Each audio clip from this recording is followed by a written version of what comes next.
Hello, everyone. How's it going today? Welcome back to another session of Adventures in Arcane Space. Once again, I am your Dungeon Master, AuldDragon, and the players are... Hi, I'm Captain Higgimus, Corporal First Class, and I play a Giff fighter.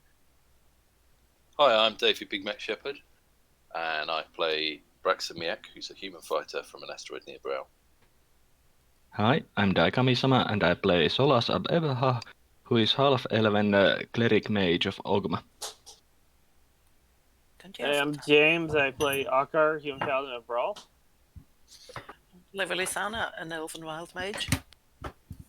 Hello. I'm Zach and I play Lafdul Minglade. I didn't realize I was not muted. He plays a specialty priest and thief multi-class. He doesn't have an amazing tale today, unfortunately. He is something to do with being a dreamweaver, so he's going with that because he was speaking to Alt earlier this week with spells and something to do with wandering. It was actually quite good, I thought. Yeah, we'll have to see how that works out. Alright, so last time you guys had gone to the reverse side of Iron Piece, met some beavers, giant beavers, who have a slight problem that they want you to deal with before they, kind of offer to help, give you any help for what you're looking for. Seems to be the way it works, but that's fine.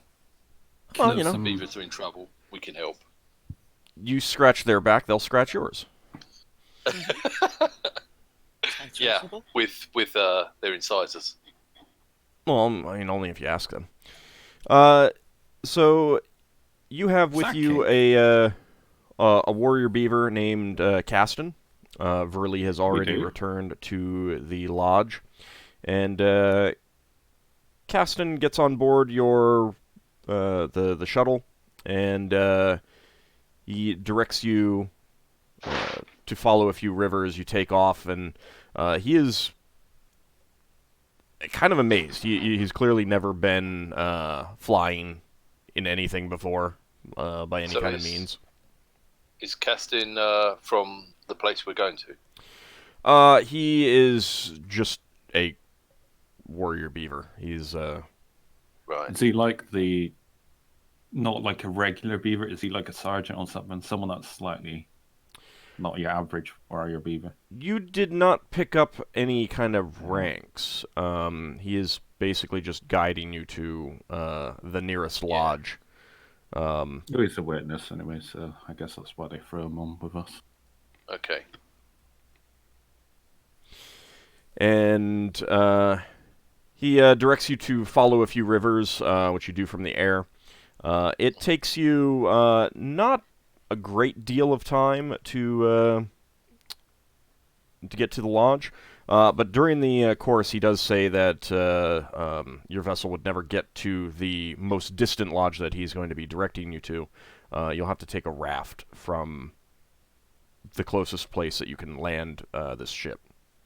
Oh, well, we can just pull out our full... Oh. Yeah. If only, huh? Lafdul gets really sad and jumps overboard. Lafdul now. Well, Lafdul has decided to drown himself in his sorrows. Guess you'll have to start rolling. No, he's going to turn himself into an aquatic elf or something. Now, well, keep in mind that now you're flying. He's not flying. He would have just... No. The ship is flying right now, so if you jumped overboard, you would be plummeting to either the ground or the water. Can you actually land in water in AD&D? I mean, yeah. Yes? In a vessel that lands in water, yes. No, I mean, hypothetical, you know. I mean, hitting the water from really high up is going to be like hitting concrete anyway, so it's not like it would stop you from that's what I was asking. Taking damage. Would it even matter if I landed Probably in the water? not. It might matter in that if you survive, you still might drown if you get knocked out or something. You'd be stunned. You'd have to avoid doing a belly flop, and then you take less Your damage. belly get ripped open. So flying to the lodge only takes you a handful of hours, and once you're there, he. I'm so disappointed. No dragon random encounter flying at us. I know, right? The silence says everything. I mean, there's not a whole lot on this world that is threatening Mechanical for the dragons. most part. So it's a Tinkergnome invention. Nah, These they backseat wouldn't. gamers selling- They wouldn't create mechanical dragons. They would create hamster dragons. Hamsters. These backseat gamers selling the GM to kill us all. Needs to stop. So the trip to the lodge doesn't take very long, just a few hours. But once you get there, he organizes a raft. They seem to hang have on, these 'cause rafts for moving goods from lodge to lodge. And We have people with missile weapons. Could we not fly past these creatures and shoot at them? We find out a bit about the situation as to why it we have to might approach on the be. ground. It might be quite difficult if they are in dense forest. it's Yeah. very dense forest. How Right. many? Like the reason you have to was it? take the raft is that you can't land this ship close to the closer to the spot that they're taking you to. Plus, if Right. we Laughter- came up with this way, we wouldn't get the XP. No, Laughter We learned- ponders that mention because couldn't we just get our mages just to make a landing spot by incinerating the ground? You would need to land in water. We just I mean, you can hover and rappel off. climb down. I mean, you could do that too, but Wait, that's the thing. the We ship could can come hover. down on ropes, but then we wouldn't be able to get back. Well, the people that can't fly, yeah. But also, it's kind of an issue of then you'd be put down right into what they consider a very deadly area, and Right. you don't have like a base of operations, someplace that you could retreat to if you're Got you. overwhelmed or anything like that. So we're going to go to the front line and talk to the people who've got experience fighting these things. What is this raft anyway? We're going on, so to speak. Is it literally just that pile of sticks or Well, logs? rafts generally are not just a pile of sticks. They are logs that are tied together, and Softwood. it's very solid. However, when they get it out, you realize that it cannot hold Gyatla. So she volunteers to stay with the ship. Hang on. Yep. Could oh wait, Higgimus doesn't have a spare pair of boots. I was like, can she just wear Higgimus's boots? Just fly. Didn't Kiatla stay on the orbit? Yeah, you're right. She did. I forgot about that. Oh yeah. Oh, we gotta love our retcon. I should have written down that. I You keep know, for forgetting to write down someone what who is- Gyatla's doing. Well, hang on. We were Someone talking who is about this- whether we were going to go and get her. So if we couldn't take her anyway, we wouldn't have gone to get her. But Yeah. We seem to overlook her quite often, despite her size. That's my fault. She's very quiet.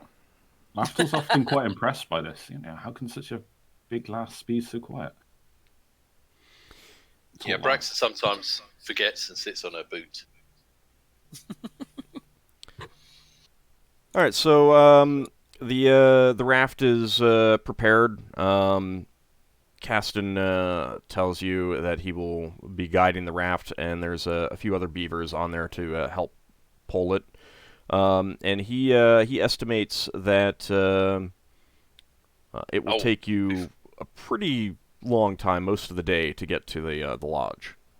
Before we head off, do any of the other beavers have any more intel on what's going on? No, you're Any not of close them enough. from that area? How deep is this river? And are our warriors wearing armor? I assume this so, because I'm just wondering if they fall in the water, how likely they are to die. Apart from Braxton that. falls in the water. He's Oh, no, magic actually. helmet will stick Asher and around. Braxton are fine. It'll just take him like 2 years to walk along the bottom of the river to get there. No, you just get the beavers to hoist you up with ropes or something. I mean, the river depth varies. Sometimes it's just a few feet. Sometimes it's up to 20 feet. Oh well. I think with the help of beavers and how they are adapt to this situation, our warriors should be fine. I just what I'll do is I'll say, how about this? Why don't just make everybody able to breathe? Or hold on, let me see how this works. I don't think you have the time involved. Isn't that like an AoE around you, and you've got to be really close to you, like 5 feet? I'll do it around Ockar. Wait, you can do it on someone else? Yeah. I mean, you might want to wait until it's actually needed. Yeah. Well, I mean, when we're on the water, but it's a 1 hour per level plus 1d4 hours in the same cast. How often can you use it? Well, like I said, it's 12 automatic plus 1d4 hours. I know. Still probably a better idea to wait until you actually need it.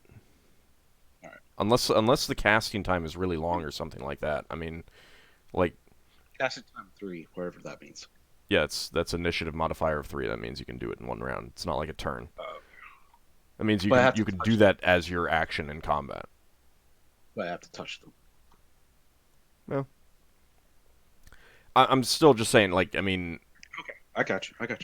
No, but you can just jump in the water as they also fall in the water and use it on them. Because you don't need to breathe. But then you've got the ring. Does that remove his ability to breathe underwater if he's too far away? He doesn't have an ability to breathe underwater unless he uses it on himself. Oh, sorry. He has the ability to walk on water. No, I thought that was an additional ability. It doesn't have a times per day thing on it. It's usually once per day then. Yeah. Leva has water breathing. Yeah, memorized now. No. You got a reckless dilemma? Yes. You really think I should do that for? I mean, it's better than drowning. There's nothing that says we have to do this right now. Sure. All right. You're so confident, Lever. But anyway, so we have the breathing underwater thing, or such issues with water taken care of, Lafdul. I mean, there's also 6-foot-tall beavers, or 6-foot-long beavers, going along with you, who, do as a matter of course drag logs around. So some of you may be okay if you go into the water to be rescued by the beavers. Yeah. Braxon's going to talk to the beavers about carpentry. What are we going on? You have a very interesting conversation as you travel down the river on the raft. In part because the way that they do carpentry is completely different. Yeah, that's what I figured. The terminology is very different because you would talk about the grain of the wood and the density of the wood and all these kinds of things. They talk about taste. Like, that's how they determine what wood goes where. Right.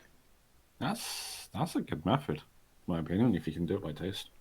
So I suppose softwood and hardwood is like crunchy and smooth peanut butter. Not exactly. I mean, it's pretty hard for you to wrap your head around because, you don't eat wood. No, I knew it would be interesting. But they do have some interesting techniques that you take note of. They don't really use a whole lot of tools, but sometimes they do. They will use mallets and pegs and things like that. You would kind of match some of their more advanced building techniques to clinker building and stuff like that. So their construction is, through your conversation, best as you can determine, they all very rarely use things like nails and stuff like that. Yeah, nails is bad carpentry. If you have to use a nail, you're cheating. Well, unless you're making nails out of wood. I mean, Do they use some kind of like pitch or tar or something to glue stuff together? mostly it's mud. Oh. Lafdul looks very dubiously at their construction, wondering if it's going to fall apart. Actually, no, it's tied. It's not so bad. This is Right, tied. so- It is also there is also mud between the boards to seal the logs to seal it up as well, and it seems pretty solid. I mean, obviously they use something. They mix in other things with the mud to give it additional properties, and depending on what they want to use it for. Mm. But Braxon's wondering what sort of spelljamming ship beavers would make if they ever made one. A giant log. They just Does, carve out this does immaculate- Braxon gain a bonus to his carpentry proficiency check when he uses his bucktooth? they're aware of spell jamming, but you get the impression that they're not particularly interested in it. Do they have spellcasters? I ask them. Any form of magic? They do have some priests. Hmm. The other beavers Um, kind of talk about the miracles that they can perform and stuff like that. So there must be a beaver deity that looks after this world, or half of it anyway. Mm-hmm. So the trip is fairly uneventful to start with, but after a few hours, around midday, there is a flapping sound just a second before Caston shouts out to you all, "Get down!" And a large winged furball flies just over your heads as you all duck. Some additional ones also swoop by, but with that warning, you are able to avoid whatever these things are that just flew by. They're quite large, however. And the beavers immediately start pulling the raft to the shore. Are these hostile creatures, Braxon says? Well, you're pretty sure they just tried to swoop down and attack you, so yes. They definitely appear to be hostile. Caston is shouting orders to the other beavers in his native language as the raft is pulled to shore. And let me go ahead and find you. All of the beavers who are pulling, once the raft is solidly on the bank, they all just dive into the water and go under as these large winged furball things are making a turn back towards you. Should we go into the forest? Well, you're on the shore, and there is a forest. Can we remember? Question. I'm looking at my spells, and I was like, I got remove fear as cast today. Does anyone remember when? Last time I think I remember using remove fear was on Brow, wasn't it? Yeah, I think that I'm just seeing Black Horde. Yeah, Is I've it just like not that? unticked it. you're just seeing black. Yeah. All right, hold on a It second. works fine for me. I see the forest. If I use, oh god, why did I must be not on the check wrong layout. this? I didn't even know. If I see the used turn order. I have to say, Castin's Ah. token is pretty adorable. Mm-hmm. I thought you. I fixed this thing, but let me fix it. This should fix it for the future. Oh, I God, see, I that see stuff beaver. now. He's adorable. Yeah. Well, he's a beaver. Beavers are kind of adorable. So all he has is a mallet, a large, heavy wooden mallet. But he stands with you as the creatures start another approach, and They're flying through the trees, so it's difficult to get a view of them at the moment. But they're definitely coming towards you. So go ahead and roll for initiative. So can So I make they're it hard coming to from the arrows? Yeah, they're coming from They're- the bottom generally. bottom. Oh, okay, Yeah. so they're coming from the forest. Yeah, assume that the edge of the this map. This is just a generic map for foresty places. Assume the top side is where the river is, so you can't really advance that way. Are they at a melee range? They're flying, so yes, at the moment.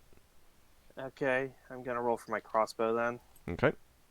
How many many of them are are? there? You saw 4. And the mage is like, do we fireball? Or do we fireball together?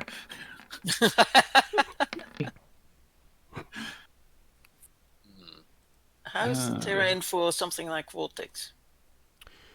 The only things that would really bounce off of are the trees. Trying to work out whether to go for the extended spear or the magic What bow. was the modifier for sling? How- Should Yeah, have it in your list.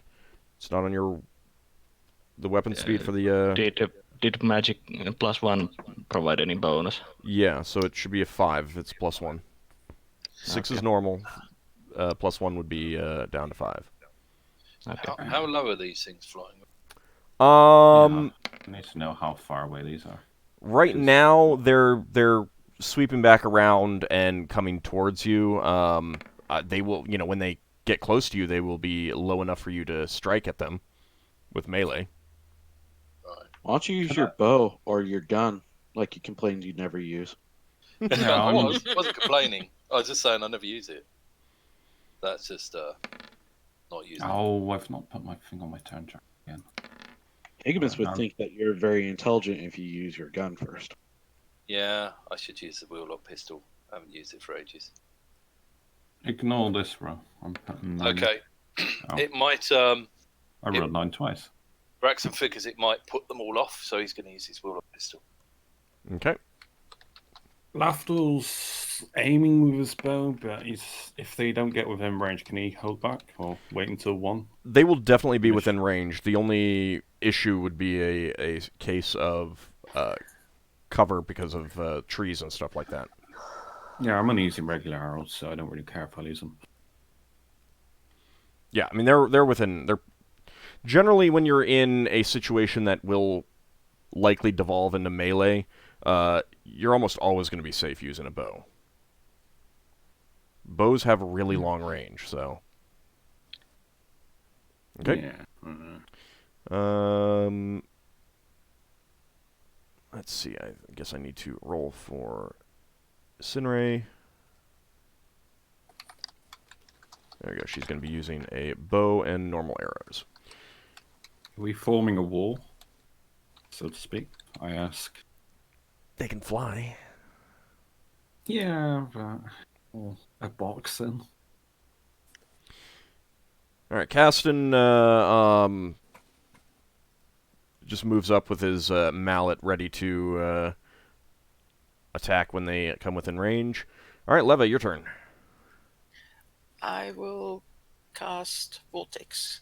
Okay. So, where could I imagine that most of them are? They're Around. coming. They're going to be coming from to the south of you. So I would cast it in the middle of them, or if in doubt, a little bit further away, just in case they get reinforcements. Okay.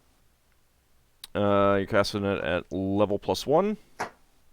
Wow. So, what's the range on it right now? What's the range at which you can 30 cast it? yards. On what? I'm sorry. 30 yards. 30. 30 yards. Okay.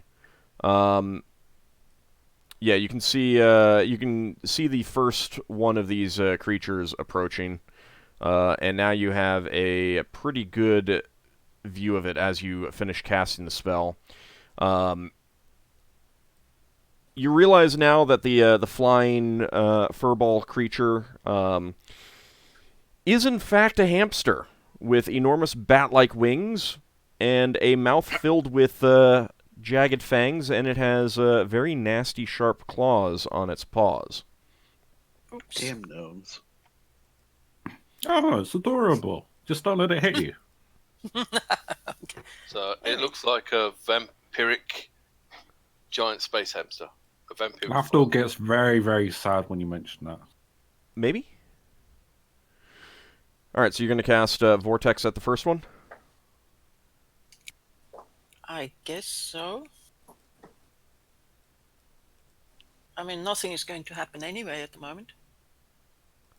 Oh, it takes a moment for it to appear? It's on the round of casting, a small sparkle of lights fill the air at the desired position. On the second round, the 7 foot for blah blah blah. It's only the second round where it actually starts. Okay. Doing fun stuff. This. So where is it here? I will say, I mean, what do you want to? So it takes 2 rounds to appear, basically, and you won't only be able to do anything with it on the second round. Do you want it to be behind them, or do you want it to be Sort of in the middle, but towards the back? because they're flying towards you, so you'd have to bring the vortex towards you on the next round. Yes. In that case, where's the front one? Around here? The front one you can actually see on the map right now. Oh, it's that one. So yes, this one looks good. Okay, so right here? Mm-hmm. Okay. And I believe I have given you control of that. Yes. Yep. Yes, you have. Alright, so you'll be able to move that where you want it. Alright, Lafdul. He's gonna try shooting one. Okay. The front one is the only one that you got a good angle on right now. And what's the range on this? It's plenty. I don't think you're even in medium range yet. It's got 5, 5, 10, but 10, that's 5, 10, 15. yeah, so that's yeah, you're not in long range yet, or medium range. Don't you get penalties at medium? Yes, you're not in medium range. You're in short range. Yeah. Oh, why am I not putting on the thingy when I? Oh, that's a hit. Most likely, I think I got 14. That's a initiative. You rolled a D10, not a D20. Sorry, I was like, oh, that's a good roll for me. Oh wow! And unfortunately, your bowstring snapped. It may have gotten wet in the, rush to get the raft onto the shore. Well, I just dropped my bow to the ground. Okay. Solas. Yeah, I will try my sling. Okay. After says this area is cursed. See, I'm fairly certain it's not cursed. I think it's just bad luck. I'm. And your Thaco? my Thaco is 18. Okay, your slingstone flies out and just kind of bops it on the nose as it's coming in. It wants you now. Shakes it off, but go ahead and roll damage. They've got a terrible armor class, then. They are small or medium-sized? They are large. Large. So it's a D6 plus 1 then.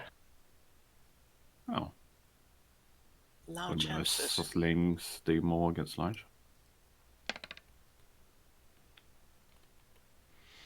Alright. You deal 4 points of damage to the incoming creature. Just imagine if you rolled a 20, you would have got outstripped the nostril. Did the magic bonus also give damage? Yes. So 5. Then it's 5. I didn't count that in the roll. Yeah. When you have magical ranged weapons, propelled weapons, you get the bonus to hit and damage from both the weapon and the ammo. Okay. All right, Braxon, your turn. Okay, Braxton's going to move up so that he can sort of lean on the tree. Use it for cover, but not proper cover. Okay. And he's going to pull his gun and fire. Or at least it's not a misfire. Right, what do I have to get? 1d6, isn't it? Yeah, but I've got to see whether I hit as well. Oh, 4. Pretty sure that's a hit. Yeah, Solas hit on Yeah. 10. Isn't and it like you a hit on 1 and 13. 6? So you got If I hit with the 10 and Thaco is 18, you hit it. You know. Alright. Yeah. Yeah, that's I've a got hit. 15 Thack over there. So, Right, so 1d8.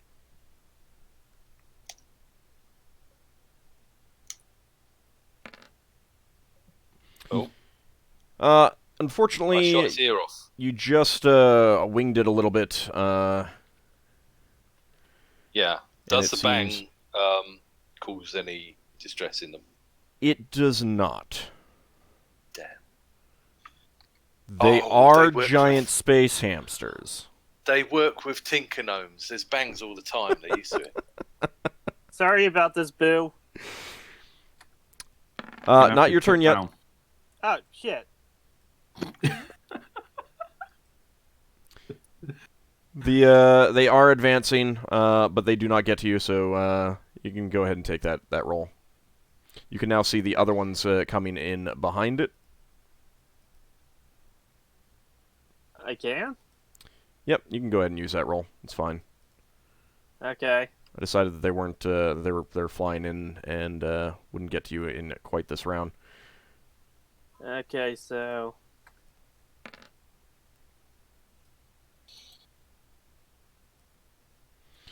All right, 6 points of damage with your crossbow.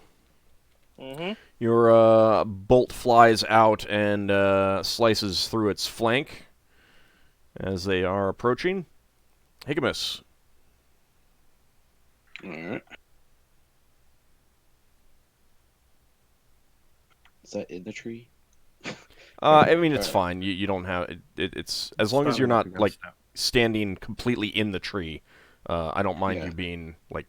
I mean, you could have been where you were before if you wanted to be up against the tree kind of thing. Okay, I just won't want them to be on my flank there. Yeah, you could be that one to the left. That's fine. Right That's here, where you want that to be, yeah. blocks. Oh, I can't see them. Does it limit your... Oh, you can't see anything. Yeah, the lights block it. And that would be Yeah, probably too I'm close. gonna shoot this one that's closed in on us. You can always. You don't have to keep yourself to the grid. You can always hold Alt and shift yourself around a little bit more, especially if you're doing something where you want an angle for casting a spell or using a ranged weapon. Gun? Yes. Okay. That is going to be a hit. Alright.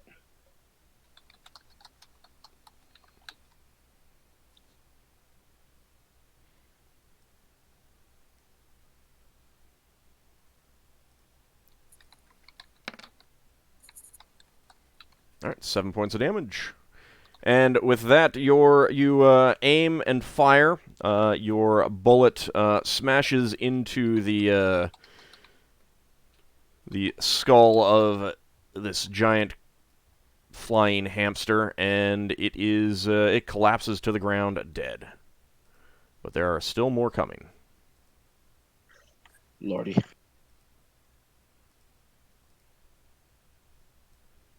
Okay, Sinrae is going to take aim at one of the ones coming in from behind. I just realized I forgot to get out my box that I rolled dice in to make sure that they don't fall on the floor.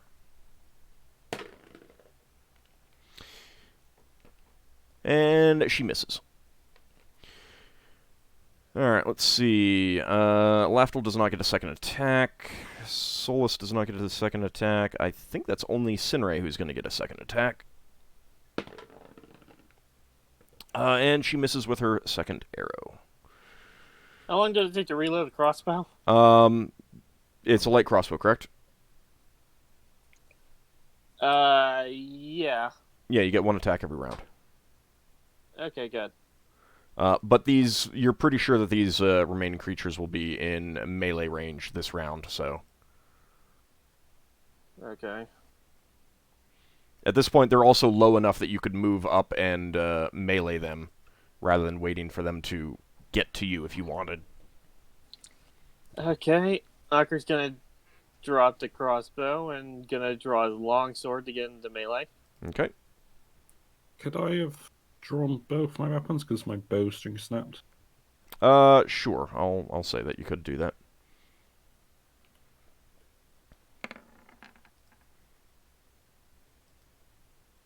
So, roll initiative. Yep. What do I roll? What does Leva roll now? What can you do while also directing the vortex? Does it say that you have to? Nothing. Nothing. Takes all your Have to keep concentration, doesn't it? concentration. Okay, then 3. Okay. Did you roll the Sinrae's attack rolls? I did roll her attack rolls. I haven't Yeah, rolled her. she physically rolled them.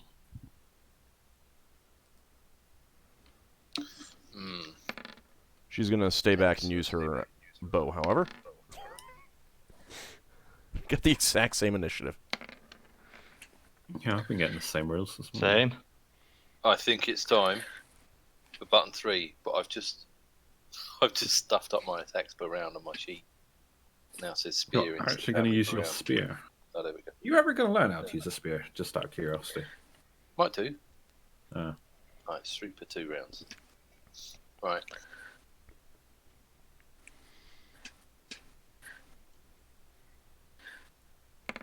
Because you can use a sword, warhammer, and a gun, can't you? I can't remember what else you can use. Oh, and a bow. Well, middle of a fight is not the best time No. for... It was just an out of character question. All right, everyone roll. Braxon you use longsword, short bows, one-handed fighting style, and a warhammer. Oh, the one-handed. Yeah, I forgot about that. Yeah. Everyone's rolled. So you could- Yeah. Yeah. Okay. should be on there. Yeah. All right, Ockar, your turn. Okay. Ockar and They're moving up a bit, just because they're flying in. Are they at the ground yet? They're close enough to the ground that you can attack them in melee. Yeah, Ockar's gonna move in along with. I can't select my wolf. Whoops. Okay. All right, give me a second. Can Braxon set There we spear go. for charge? To receive a charge. You can set to Was that receive a biased? charge, but given that you need to declare that when you roll initiative. Oh, you do? Yeah. Okay. Fair enough. You need to declare charges, set to receive charges, all those, and going for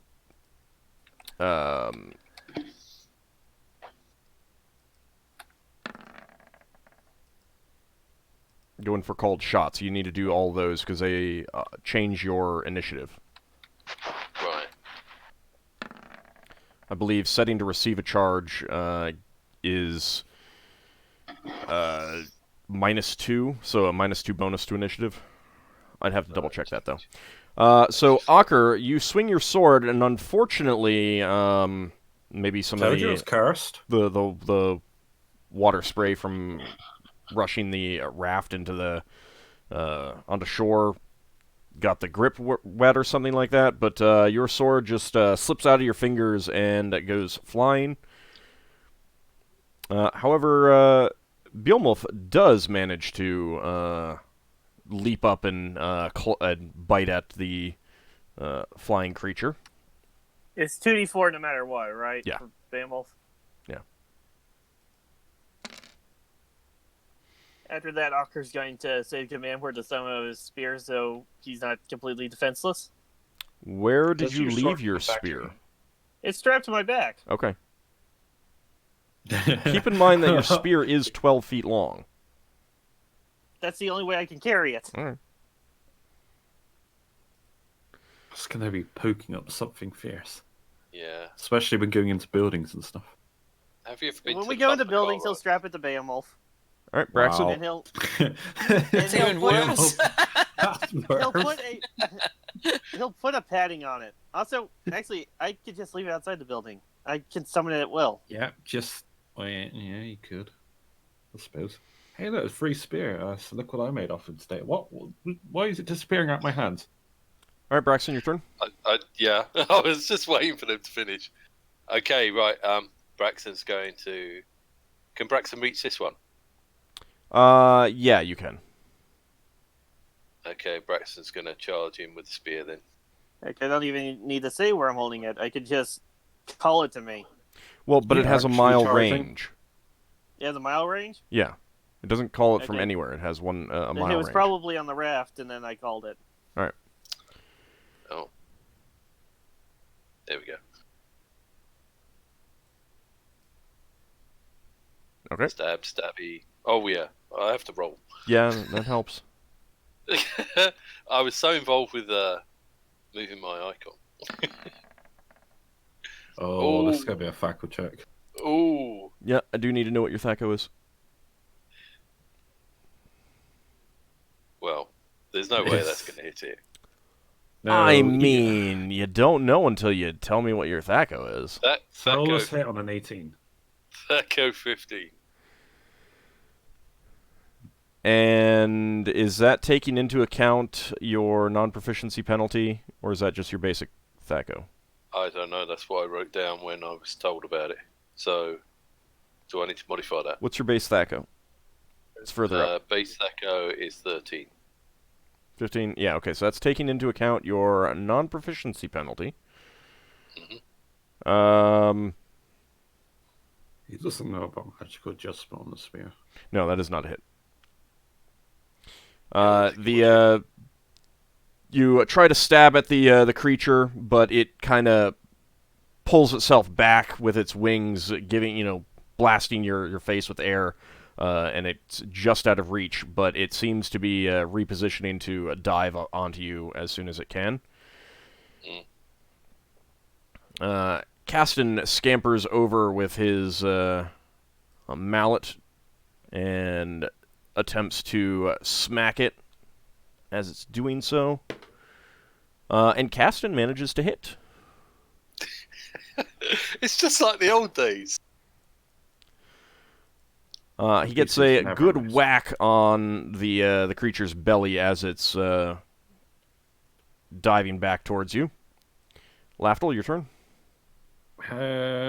He's going to join the fray. I'm just looking at distance range. Yeah, easily. He goes in with both his swords. Short swords. Alright. Oh, wow. They both hit. Probably. Yep. And one of those is a critical. 2, the first one's a +2 short sword. It's 2d6 plus 1. So 7 and 10? Yep.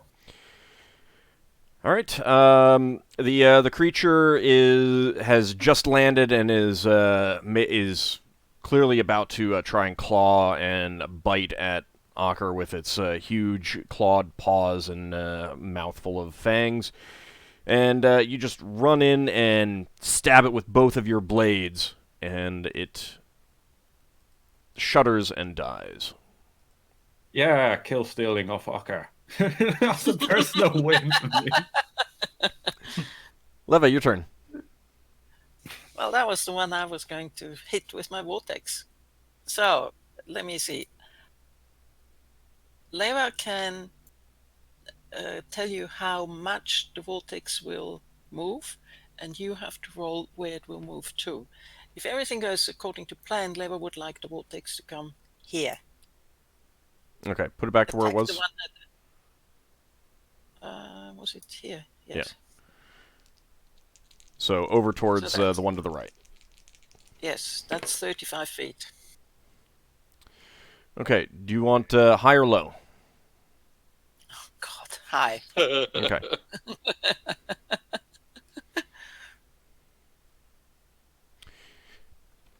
This is when the Goodbye, vortex. Ockar and Beowulf. Was nice knowing you. And Lafdul. Oh, no. You forgot to mention Lafdul. It might eat Braxon instead.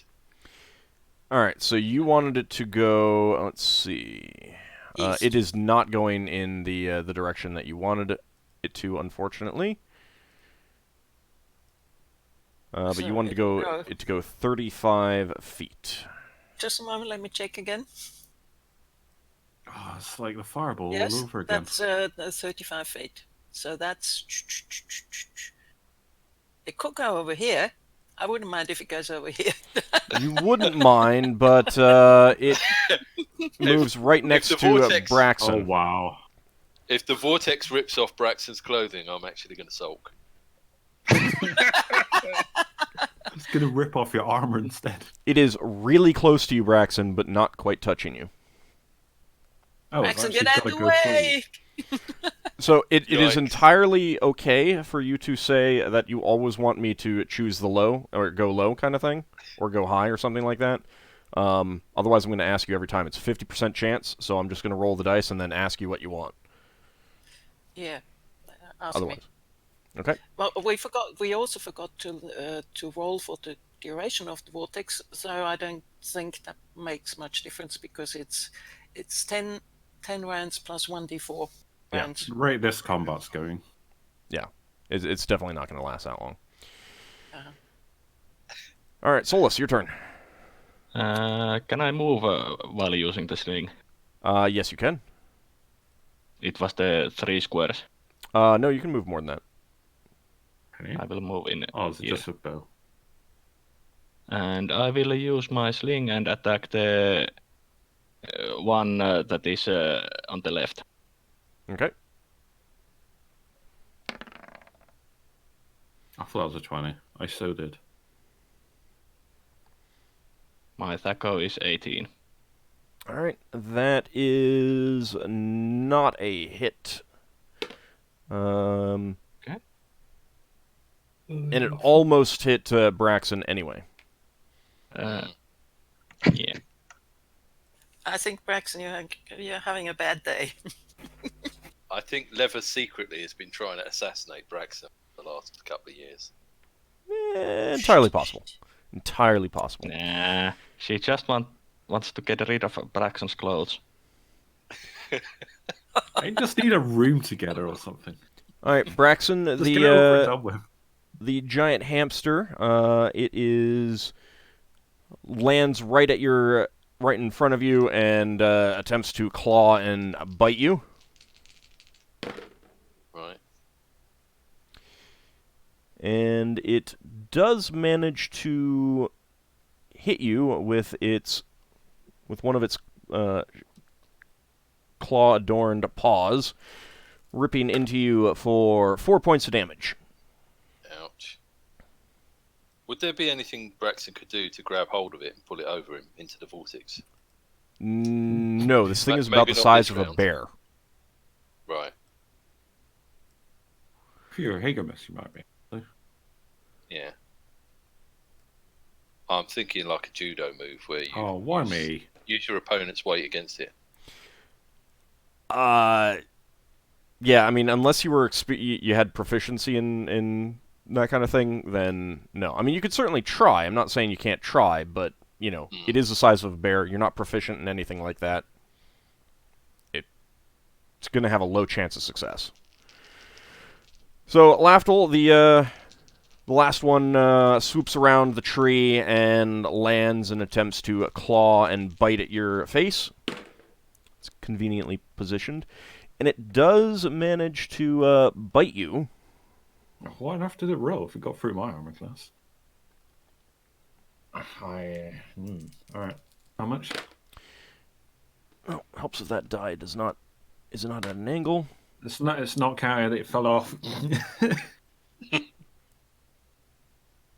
9 points of damage as its teeth sink into you. Actually, 27. Higgimus, your turn. Oh, yay. I'm going to call upon the power of my sword. Okay. That's what I rolled for, anyway. All right. Sinrae is going to take aim at the one that just tore into your face, Lafdul. Can I move up too? Or Yeah, that's fine. okay. I mean, you're just holding the sword like up in front of you and speaking the word. You can definitely move around a lot when you're doing that. It's like by the power of Grayskull. Pretty No. much. All right, Sinrae's arrow flies in and hits the giant hamster for 6 points of damage. All right, let's see. Second attacks is going to be just Sinrae, I believe. Mm-hmm. It's a shame I don't have access to monster mount, 5th level spell. I'd make one of these my mounts. For a while. It's going to be fun when I get that spell. So, Sinrae takes careful aim, and Careful. the arrow flies in, pierces the giant hamster's eye, sinking deeply into its brain, and it just collapses back dead. She got a critical hit. Yay.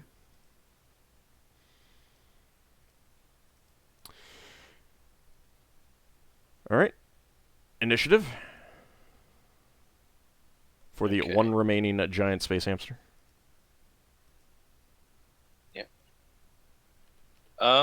Is there any sort of way that Braxon can go around this thing and try to push it with the spear? You can try. Right. Do I need to change my initiative modifier? No, if you're holding the spear and you're going to be using the spear as kind of like leverage and stuff like that, same initiative. Right.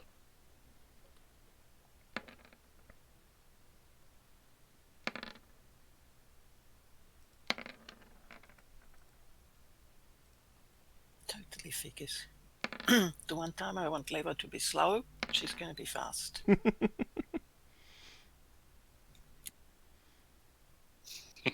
Okay, anyone still need to roll?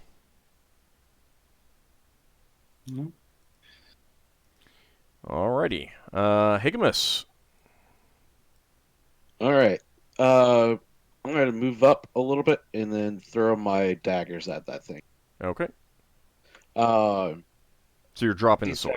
daggers- Yeah, I'm dropping the sword. Okay. I'm gonna throw the daggers at that thing. Do they have a plus damage or hit, or did I not learn? I don't believe you've learned that yet.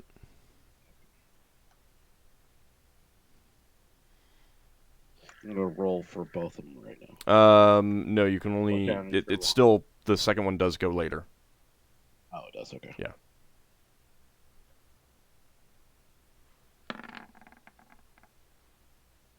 Thaco. Thaco is 13. That is going to be a hit.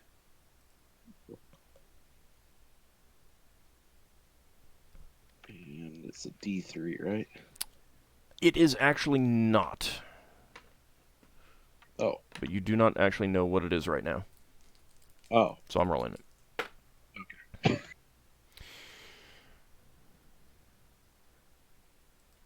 All right. The dagger does sink into its flank. It is not dead, but it definitely looks like that was painful.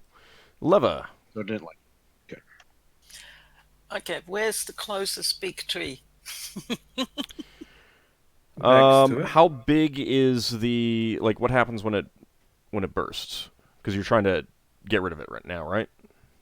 No, because it doesn't burst when it hits a tree. It only it gets a rebound. Okay. So Well, I mean, there's the tree that's kind of southish. There's the tree up to the north, straight to the north.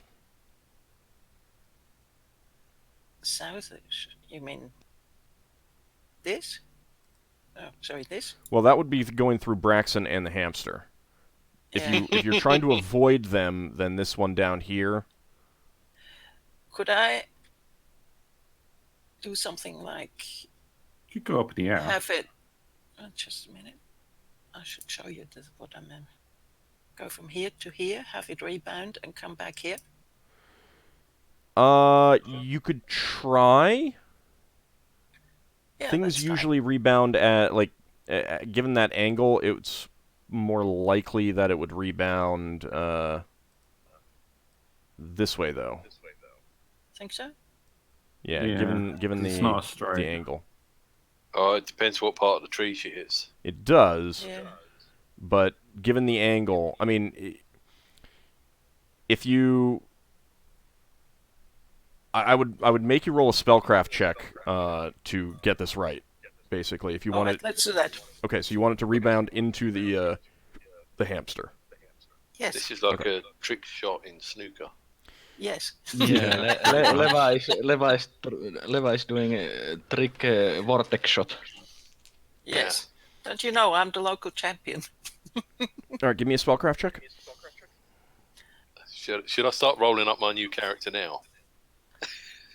You're at full hit points. I don't think you got to worry too much about it. Ooh. Okay. High or low? Hi. Okay. So you decide to move the vortex towards the tree, and it bounces off the tree and goes in a direct line for the giant hamster. Wow. Wonderful. So what happens when it hits the hamster? It gives me 1d4 times level. So that's 10d4 damage for a non-magical creature or 10d6 damage for a magical creature. Okay, this is not a magical creature, so...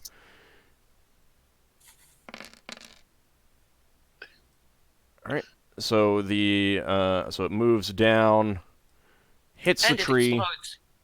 comes up here, has a 5% chance to explode. Right? Yes, wait. And 5% chance that it explodes in a wild surge, and it also they may have a saving throw, which gives half the damage. Okay. It does not explode. Okay. And it does not save. So this whirling vortex, little mini tornado of purple and multicolored sparkling lights, spins at the tree, bounces off, comes back, and just tears through the hamster, sending hamster bits flying over you, Braxon and Caston, as it just tears right through the. see, this is Remove Lever's other way of getting Braxton to remove his clothes for fan service.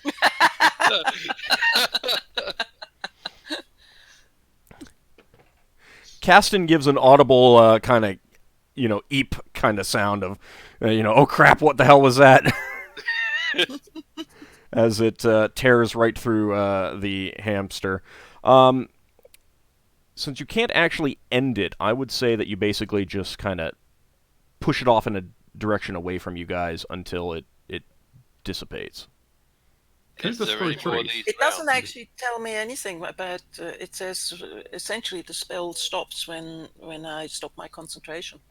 Oh, right, it's concentration, so yes. Well, hang on. Can't she just keep it and we can move it around with us and try and...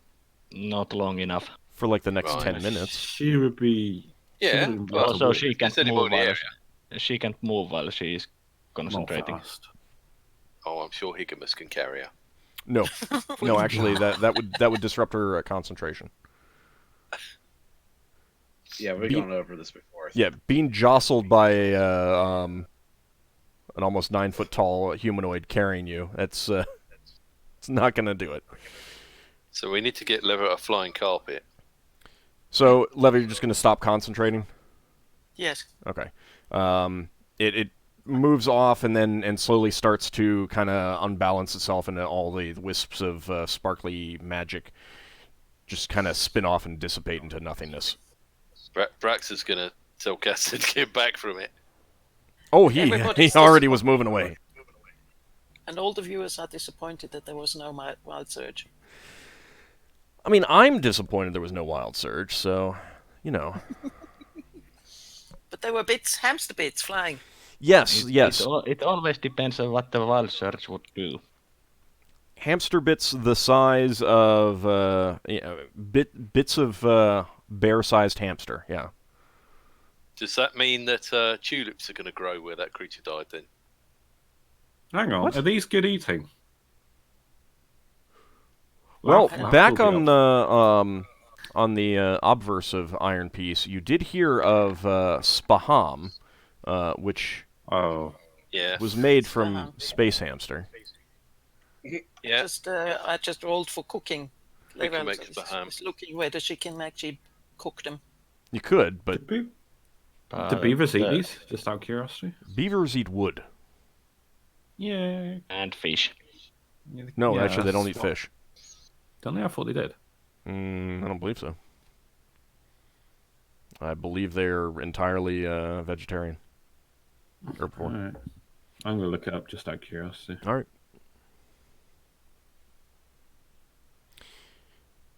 All right. With that, you guys take a breather. I'll look over, make sure that there's nothing else. No, they don't. These are very strange giant hamsters with the bat wings and the vicious claws and the teeth. After catching your breath and the other hamsters, I mean not hamsters, the other beavers. Oh. Question. Hold on. The other beavers coming out of the river where they were hiding. He Caston turns to you guys and says, "There aren't too many of these around, but they're among the worst of the vermin from the top side." You It don't looks say. like some kind of mad experiment gone wrong. Yeah. Kind of gives you a look as if you just said the most obvious thing ever. Would Braxon know about giant space hamsters? You would know a fair bit. Is any of these space hamsters, any part of them suitable for spells? That's what I was thinking, the bat wings. You'd have to. If you don't already know about it, then you don't know. I mean, you'd have to do experimentation. Well, I'll grab some parts of them. All right, Higgimus, you were about to say something? Me? No, that was somebody else. Sorry, thought I heard you No, start that to speak. was. No, mine was the same as Solas. Okay. I think I had something with bat wings, but No, I just Does thought not. that I heard Higgimus about to speak. So if he wasn't, that's fine. Does Higgimus not want a hamster head for his wall? giant space hamster. So, Solas, these are Mm-hmm. these hamsters are 9 feet long. They're the size of bears, and the wings are suitable to moving them. Do you have any means of preserving them, carrying them?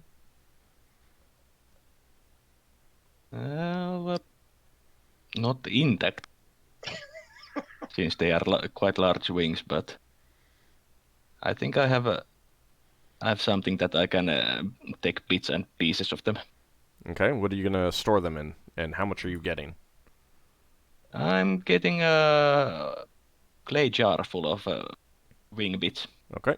Actually, could I try to? Those wings, they're like a good sheath of leather, aren't they? So to speak. Rawhide. I mean, they're would leathery. be- You'd have to actually use leather making to turn them into actual leather. Are they that cumbersome to carry? I mean, if I cut a wing off, so to speak, just carry one. If you're just carrying, like, if you just want the membrane, Well, it's still bloody. Yeah. I mean, it's like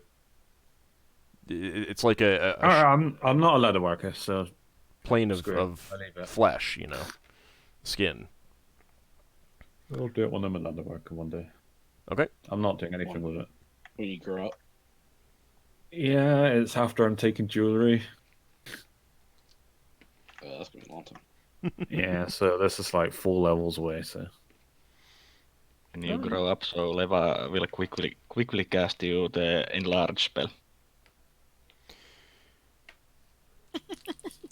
really,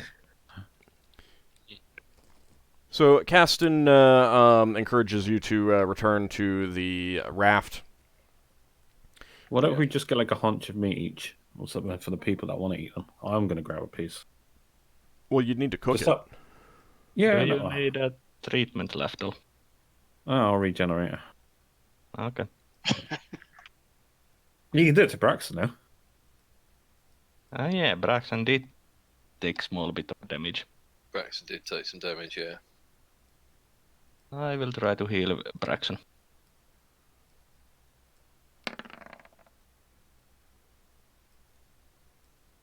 All right, You'll get 1 1d3. HP. Woohoo! All right, Isn't it- Lafdul. Oh, just one. All right. Yeah, I mean, so it's isn't done it after combat. yeah, too much time from the...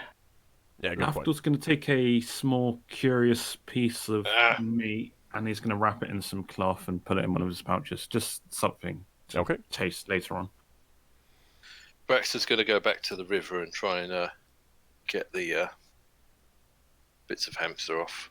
That's where Lafdul mutates.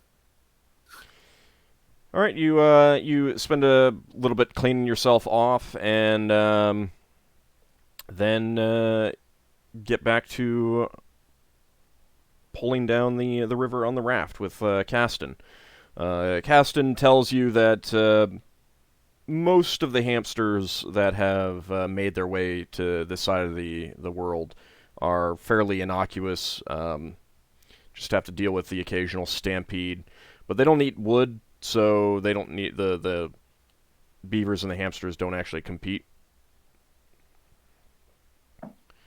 There are the occasional more aggressive types like you just saw that they do have to deal with sometimes. They're pretty good at it, but they do occasionally lose some, lose some beavers in the fights. But that's kind of the price you pay. They things happen. The gnomes are a good source of a number of things, so it's kind of a they. Necessary evil. Yeah, necessary evil kind of thing. They don't have any way of actually eradicating the hamsters, and again, as he said, most of them are fairly innocuous. Well, you just set up like giant blisters or something. Just... I mean, metal parts. Dead hamsters work as a wonders for fertilizing this forest. So how many hamsters have they got a problem with then? Harmfuls every so often. It wasn't hamsters that's the main problem, was it? It was some sort of bug. Right. The issue that they want you to handle is something that they have not been able to deal with, which are small beetles with fur, very strange things, and they cannot fight them effectively. They have not been able to kill a single one in combat. The only way that they were able to stop them was by flooding an area that they attacked. So they can't swim. That's basically the thing that has saved them so far. But if they spread far enough, they'll be able to get through the mountains and get around to other areas. How big are they? He describes them as not very big at all. I mean, they're big. They're big beetles, but usually between a foot or so in size. Are they bigger than Levis? Is it sleek or stout? I keep forgetting which one it is. It's not a stoat. A stoat is a real thing. What is it's a whatever snake. Sleek. Is it bigger than that? Well, it's a beetle the size of a foot long. Oh, so I can lift them off the ground with my ring. Yeah. Yeah. Lafdul's going to be doing that, drowning some. Okay. Well, I mean, if you're close to honorable water, combat and all that. I mean, if you're close to water. Yeah. Or maybe Lafdul just carries one in the air for a while. It can't stop itself from being carried once it's been gripped, I assume. Maybe. You won't know until it happens. Well, I need to find out for science, as any Tinker would say. So we get Higgimus to throw a bomb on the ground to make a little hole, and then fill it up with water, and then we throw all the beetles in the hole one at a time. One at a time. Yeah, drown them individually. Yeah, while they're swarming us. exactly swarming you and trying to eat your faces. Oh, repel insects or insect wards would be... Actually, no. They're giant insects, aren't they? Yeah, that doesn't... You need monster ward. Actually, Solas, you got access to wards, haven't you? Yeah, some. You got minor access. So you would have access to Ephris's monster ward, which should work. It's 2d for your hit die. Efficacious. Efficacious.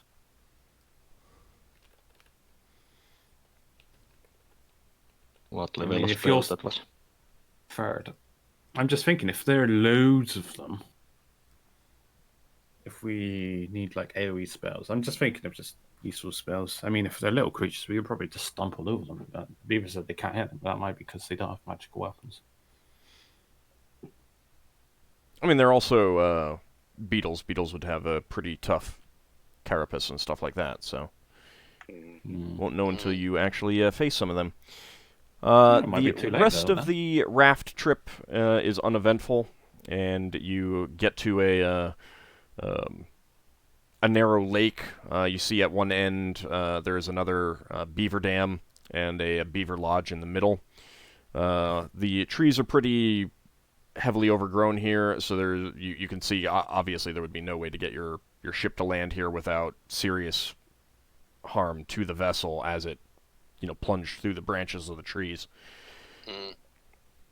And Caston brings the raft up against the lodge, and he says, "We can offer you resting inside the lodge, but you would have to go underwater. Otherwise, you could camp over on that shore." He points to the left side of the, as you came down. He says, "The right side might be too dangerous. We have beavers on guard ready to burst the dam if they do come here. But we've only seen a few so far." We can go in the lodge. Yeah, I'd love how to see the lodge. long do we have to hold our breath for the people that can't breathe underwater? Solas wouldn't like to go It into the lodge. wouldn't take very long. It wouldn't take very long. The bigger problem is just that everything that you have would get soaked. Yeah. He does offer to store anything that you want moved in that you don't want to get wet. They do have watertight chests, but they wouldn't be able to hold any of your armor or weapons. They'd just be able to hold bags and pouches and stuff like that. Oh, that's a good point, actually. Well, they might be they might be able to hold your armor, but not your weapons.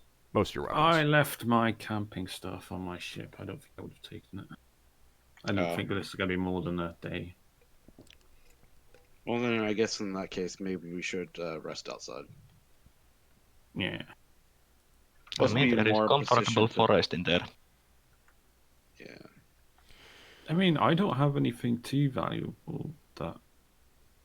No, most of my stuff's kept in my pouch. It's just my swords and my armor and my clothing will get wet. All my spell components are in my pouch. So. I mean, how many sets of clothing you are currently carrying? And I just dry myself off with my dagger. And then start a fire inside the beaver den. yeah. Keep in mind that that dagger isn't exactly good at necessarily drying because it makes flame as opposed to heat. Of course, a simple cantrip would be able to dry any person. Yeah, I know. I've actually got a spell that does that, but I don't have it memorized. It's something I don't memorize often. All right, In that we case, just let's make just a keep camp. outside. Yeah. Yeah, I mean, he points to the shore that should be safe, at least from these creatures, the beetle things. And there's a pretty. I mean, the ground is not heavily overgrown. It's just thick trees above, so leaves and Yeah. grass covering the ground. It's pretty soft, pretty comfortable. Not a whole lot of rocks. Is there like a mossy spot? I'll feel good for the mossy spot. It's going to be a slightly down, but softer. Sure. At least. Yeah. The beavers will supply you with some cloth, if you don't all have sleeping bags or bedrolls or something like that. I left mine on on the ship. Okay. So they supply you with what appears to be some sort of linen, as best you can guess.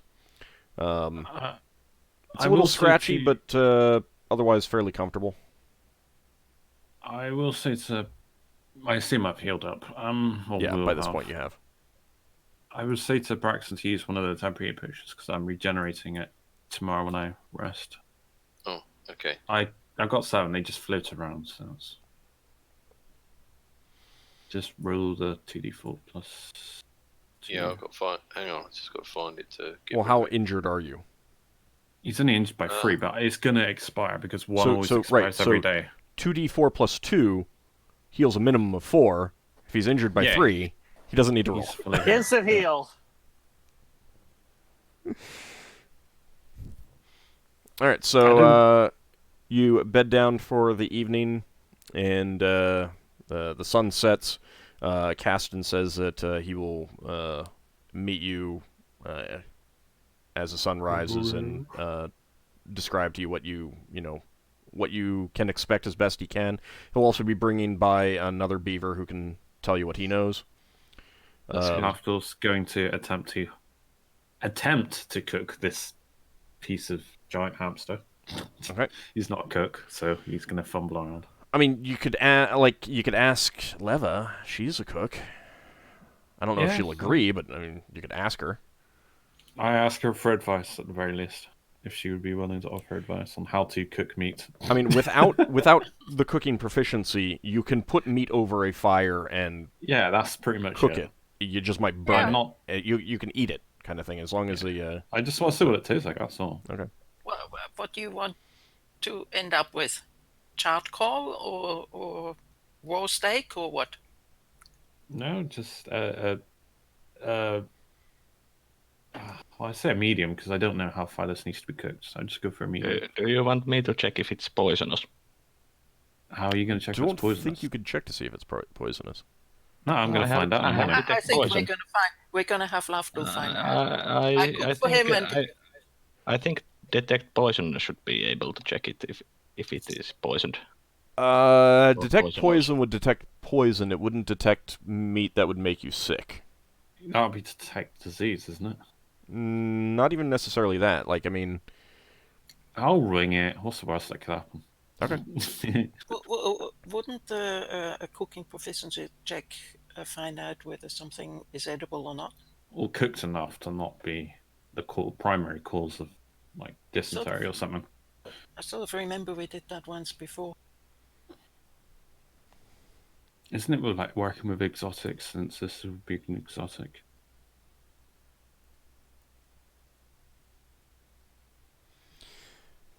All right, so you're just, I mean, with Leva's guidance, just get it to medium. Yeah. Okay. You cook it, and you eat it. It's not bad. It's certainly not top tier meats. It's more than edible. It's more than edible. It's a little gamey. Definitely not, but it's certainly not terrible. Maybe from a 1 to 10 scale, you'd put it at a 4. Oh, yeah. maybe a 5, something like that. Is it better than my dry rations or not? Is it worse? Well, it depends on how much you like your dried rations. What's your personal character's take on dried rations? Are they... If they're nuts and stuff, he probably likes his dry rations occasionally, but he probably likes to mix it up now and again. It probably has multiple things unless you've specifically decided that it's only nuts and stuff. So probably hardtack and stuff. I mean, some people like dried meat. So, now, compared to hardtack, you'd rather eat this. No, it's just, So, I mean, it's up to you. That's entirely up to you to roleplay out. But the night is uneventful. You guys get a good night's rest. I don't think anyone at this point is still injured, but if they are, they would get a hit point back. Spellcasters, you probably would not have a whole lot of time to change, fully change, but you could probably fit in an hour, maybe an hour and a half, if you want to change some of those spells. I might change my locate object to another spell more useful. Okay. Locate giant space hamster. No, I'm taking spirit. Actually, no, we're fighting little creatures, aren't we? Mm-hmm. Oh. My fun plant spells. I'm sorry? My fun plant-based spells. Hang on. Might be useful. There is a lot of plants around here. Didn't you have that spell that summoned all the dogs? That was a squirrel. Oh, okay. Because I was going to say you could summon all the beetles and then just jump in the water. I don't think I can command them to suicide. You almost certainly would not be able to command them to suicide. I could command them into a spot and the lever could kill them all. But that would be a waste of the scroll. All right, There's so no guaranteed would work. After the night's sleep and you're eating your breakfast, spellcasters are getting their spells back. I'm sorry? Strength. Who wants strength? I think you should just I'll choose take who it. you're casting it on, but that sounds like Ockar. Well, you see, after Braxon lost his clothes a few times, I decided I ask. That's fair, I guess. Ockar is brave. Okay. Ockar is not ashamed of his body. He is not.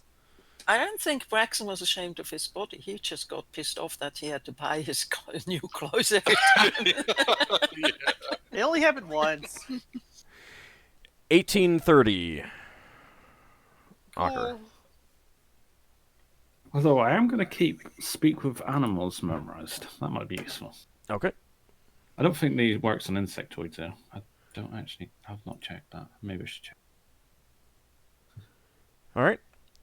So the next morning, as you're preparing, Caston reappears, and with him is another beaver. And Caston introduces the beaver as... I should have had the list of names that I had up. Give me a second.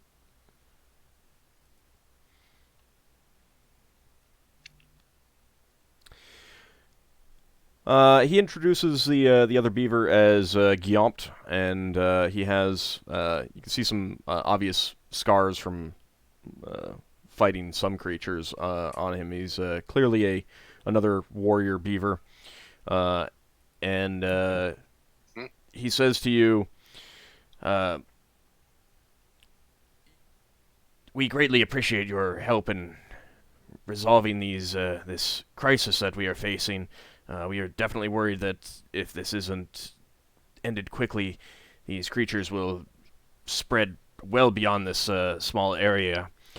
Since we flooded, burst some of our dams and flooded some areas and managed to kill some, we've isolated them, at least for now, into something of a wedge-shaped parcel of land between two rivers coming down off the mountains. Where exactly they're coming from in that area, we don't know, but we haven't seen them outside of that yet since we flooded a few of our rivers. And we certainly do hope that they are limited to where they are right now. Is there any more information you can give us about the creatures themselves? We don't really know what they are. He kind of shows you with his front paws about how big they are. He says that they've seen two different ones. One is about a foot long, and one is about a foot and a half. They have different coloration on them. And they look like strange, disgusting combinations of furry creatures and beetles. They have fur coming out of their bodies. They've never seen anything like it. They're used to the hamsters, but these are nothing like them, as far as I can tell. Yeah. And you said that you have a hard time dealing with them? Or their shells... I noticed that you use mallets and stuff. Do they not crack when you hit them with... No, and we don't have enough metal or metalworking skill to make weapons of metal, and this is a fairly new situation, so we haven't been able to get anything from the gnomes. But nothing we've tried other than drowning has been able to kill them. Every time we face them, we just have to run.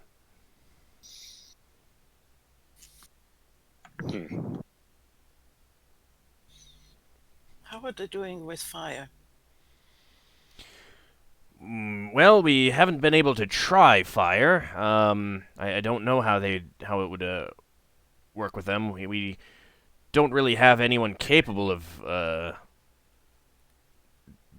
doing anything with fire other than torches. And given the nature of our construction, you could probably understand that such things would not be in our normal skill set very often.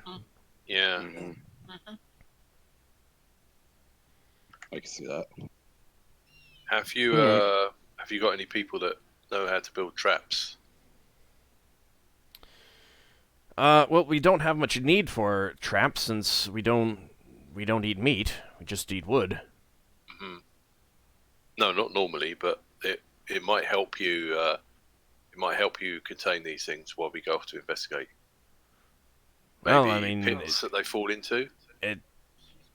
They're Spikes. very good at climbing, so a simple pit does not seem like it would stop them. Right. You said there was a lot. How many do you mean by a lot? Well, for obvious reasons, we've never taken account. But when they come, they never come singly. They're always in groups. Like, as in a whole bunch, as in like when ants type swarm, or as in maybe like a pack of wolves type of thing? Well, I'm not really sure what a Sizes? wolf is, but what wolves are. But ants, yes, kind of like ants. They're bigger, got- obviously, so there really aren't as many. But ants might be a good comparison. Well, I mean, like as far as numbers, a swarm of them like that, or Well, they always move in groups, but the groups can vary in size. We've seen some as small as 5 or 6, and others in the dozens. okay. I was just trying to make sure it wasn't like hundreds or thousands or something. Well, like I said, we can't do a survey or anything like that without risking being eaten. Yeah, that's understandable. Have you seen these things up the trees? Sometimes, but not very often. They do seem to prefer to stay on the ground. Right. They don't seem to drop. That doesn't seem to be a normal attack method from those who've encountered them. But they just rush you in a group and swarm over you and bite and stab and eat. So they don't seem to have any intelligence. They just come and attack you incessantly. Well, we can't really say one way or the other. Yeah. But yes, they do seem to primarily just swarm. And you don't know where they're coming from necessarily. No, just somewhere in in that area, we believe. There's a bunch, and they're bug-like. There's got to be something laying eggs or something. That is something that we'd kind of guessed at, but we'd only be able to. Yeah, we'd be in too much danger to go in and do a survey, and we don't have any of the magics that your kind seem to have. So, you want us to go deal with this? Well, Yep. Yep. Yeah. Yeah, that's what we're here for. Plan. Okay. I get the feeling Higgimus is just going to want to throw a bomb down in their hill. That would be the quickest way of dealing with it. Might work What too. if that would also destroy all our treasure, though? Lafdul gets very sad about this. All your what? All this non-existent treasure. Lafdul whispers to Higgimus, the beavers might have died, and one of them might have had magical equipment on him. I don't think they eat metal. Or wood, or something. Or rings, maybe, jewellery. Well, Your bomb would destroy that. I don't know why we're thinking just throw a bomb at them, but we will. I mean, if they're coming out of a hole in the ground, that might be a good way of taking care of them. And you like to Yeah. make things explode, and Lafdul's not saying not do it. I mean, if you Also, think it's best, explosives just do tends it. to be our way of dealing with the most dangerous threats. I mean, we grenaded a dragon before. Yeah, but if this is as exaggerated as these beavers are making them out to be, as in they're swarming, and you just take them all out of one thing, Yeah. least risk to us. Oh, Higgimus, we could do it together. You throw a bomb, and I live out fireballs everything that comes out the Do hole. we not have any spells that not cause like? Can we not like gas them out with some kind of gas spell? I mean, I've got my plant spell. When they I don't walk think- over it, they I die. don't think Lever or Solas know cloud kill yet. No, Solas well, definitely not. Lever could learn it, but she had a wand of it, I think, at some point. Well, she hasn't yet, so Well, I think first thing we should do is go and see what the deal is with these things, and Send your vortex not down there. like head to like the hive or whatever it is that they're at, but maybe kind of go do a little exploratory poking, That sounds Yeah. tedious. so we can see what we're dealing with here. It'd be good to go out and not go all in and see what we can find out and come back and Oh, there is And something. just throwing a bomb in the hole of their hive might not do more than just collapse the hive entrance. They might open a new entrance if they survive. Either of you may just take that webby spell. You mean Lafdul web? saying, yeah, I know, but I'm saying it in a character kind of way. webby spell. What's that? It makes webs. The same mages do it. Isn't that what you do? No. I haven't memorized it. Oh well. I just thought it would be great for containing them all. I've I got mean, my if you can plant get spell, that it does that. memorized in an hour and a half with any other spell changes that you want, Yeah. you're perfectly welcome to do that right now. I was just thinking of like spells that affect lots of little creatures. Well, the lever has a Yeah, scroll. I have enough time to do it. I've taken 2 like area spells. My What'd you say, plant Leva? growth. Lever has a skull with incendiary cloud. If you want to try something like that. Overkill. I mean, is it Well, I overkill? You don't know saw- what you're dealing with yet. yeah, it might not be, but we might want to save that for the base where the queen is laying the eggs or something. Well, I think that's what's being discussed. How much dust is there around this hole? We don't even know if there's a hole.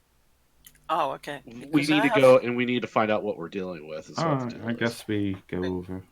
I have a scroll Yeah, that I could this, use to transmute dust to water.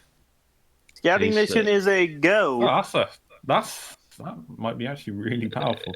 There is a chance that this might be two expeditions type of mission. One to find their possible hive, and the second one to, after refreshing our spells and such, to go and exterminate the hive. Yeah, that might be a good idea. Because if we are just going in one expedition, we might have used too much of our resources when we are trying just to find it. Second time it is easier when we know where we have to go. Okay, so that's a good question to pose then. When you cross over to the other side of the river and into the area that these creatures are known to inhabit, what is your plan? Like, how are you going to do it? Are you just going to, like, do kind of a grid search type action, go back and forth, look in to see if you see anything? You're going to make a beeline for a specific place that you might suspect that they Do we have are? any idea what kind of area we are talking about? They got to eat something. We just look for Um, vegetation that's gone. It's not a huge area, but I mean, like, if you were to do a full search, it would definitely take multiple days. Ockar would try to did do a we- full. Ockar, go ahead. Ockar would try to do a search with Beowulf using his nose, since wolves and dogs have really good sense of the smell. He could probably figure out. He could probably alert us if he smells these weird insect things. But he might not be able to, like, if they've been all over, he might not be able to, like, direct you to a spot because there's just too many trails. But if they attempt to Right. ambush us or something, he can alert us. Maybe. Why don't you Right. fly over? What I was going to ask was, do we know any terrain features, like is there a large hill in there or something like that? Well, it's heavily overgrown with trees, and it abuts up against the mountains. So it's basically, think of a triangle with two sides being rivers and the third side being mountains. Braxon suggests that we periodically stop when someone goes up a tree and has a look round, sees if they can see anything on the. Going up a tree in a densely forested area. You just could be looking at canopy. Yeah.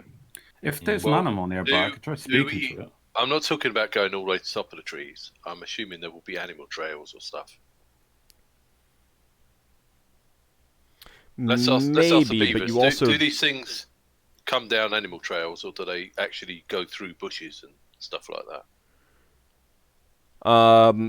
the beaver with casted would tell you that they definitely attack from bushes. Right. Okay. Thank you for that warning. Well, two ideas Solas have is that the two most probable places where there might be hive, in his estimation, would be either somewhere around the middle or somewhere around the mountainside. Middle because it's a central location for the insects to pretty much spread out everywhere, and mountainside because there might be more space to dig in hive or build a hive. I take it there's streams through here, so there's probably got a stream nearby to get water. Well, I mean, there's two rivers creating It's a triangle. Yeah, it's basically Yeah, but having an triangle. area. I mean, there might be Basically- small trickles of streams that, you would just hop over kind of thing, but the beavers would tell you that there's nothing larger than that in that triangular area. Nothing Yeah, that could be used to drown more of them or something like that. Oh, I'm not talking about drowning. Well, I I'm just understand trying that. to work I'm out. giving you an idea, like, because that's Cool. what they would be thinking when Yeah. thinking about that kind of thing. So I'm in trying to terms of think of- water inside that area, it's nothing of particular size. I'm trying to think of landmarks that we can use to divide up the area, how big it is, what they might be using as a resource that we can see if we can use the resources to track them down. Well,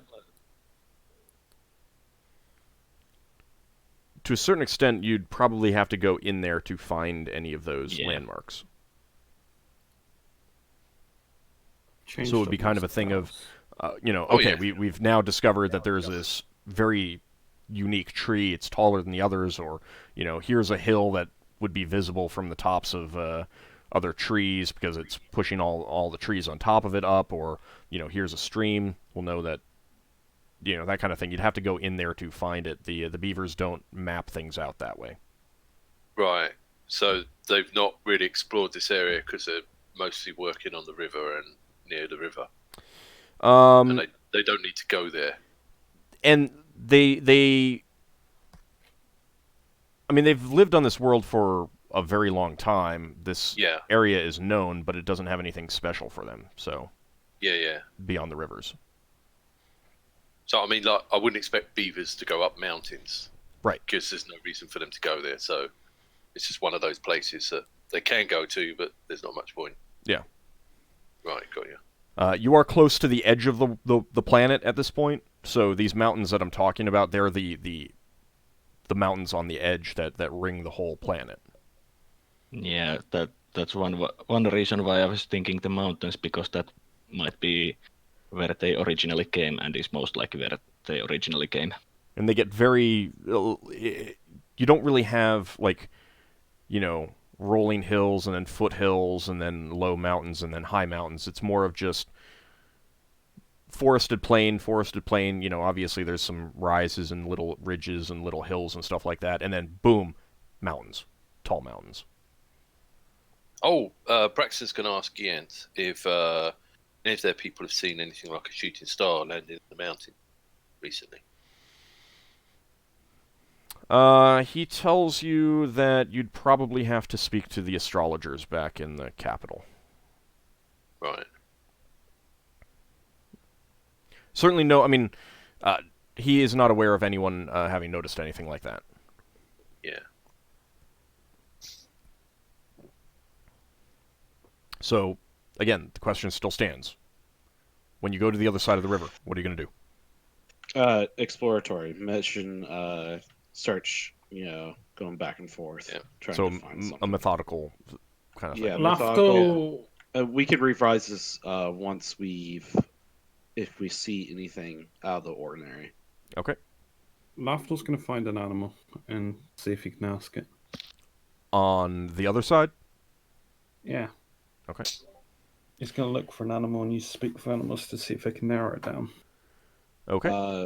I'll suggest for our spellcasters, Higgimus doesn't know exactly what spells because he doesn't do spells, but he would say try to get things that kind of do area, that can affect an area of splashing or big. Something like your bomb. Yeah. Something Hands like opened wide. Big thing. That can cover many of these little small creatures, and then also spells that might help with locating where these things are coming from. Wow. Okay. And I didn't take that spell. So you cross to the other side, and after about an hour of beginning to explore around,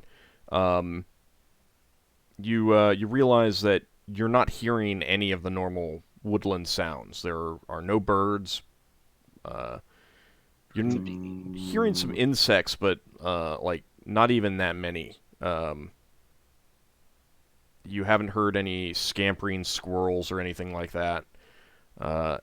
And at about this point, you stumble across the bones of some large mammalian creature, give or take the size of a bear. And beyond it, there's a few more. Giant space hamsters. They are picked completely clean. Let's have a look, see if we can see tooth marks or anything on the bones. Heard gnawed on something. Yeah. There are scrape marks, but I don't believe anyone has any relevant proficiencies unless someone thinks that they do. That might give you a clue as to what exactly did it. You can tell that these. It's not like these bones were boiled to get the flesh off. They were definitely stripped of flesh.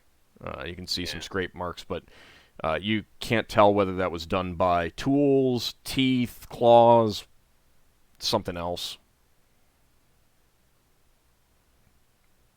But there's definitely you'd guess 5 complete skeletons here of some sort of giant space hamster.